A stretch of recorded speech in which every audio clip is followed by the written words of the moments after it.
Since June 10th, I have added a few more things that are standing district expectations for mathematics. The first of these have to do with district assessments. Since we have fairly new text for mathematics, this summer we have begun to undertake the project of creating unit assessments. Kindergarten already had unit assessments for math aligned to the revised math texts. These new unit assessments will replace the 9 weeks assessments in first grade and the 12 and 24-week benchmarks in 2nd through 5th grades that we've had in the past.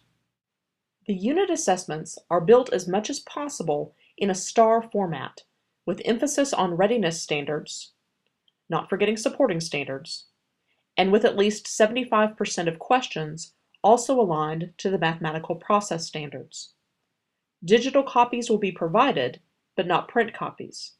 Teachers will be able to choose whether to administer unit assessments on paper or online. Your fellow teachers are working on the first 9 weeks worth of assessments, and the work will continue throughout the school year. I encourage all of you to provide feedback as you look over digital copies of unit assessments prior to administering them and collecting the data in DMAC. And I hope that many of you will join the work of creating these assessments as we meet throughout the year. Since I expect every teacher of mathematics to use these assessments, I encourage you to make your voice heard in the development process. I also expect us all to behave as the professionals we are, and thus not to pre-teach the questions on unit assessments.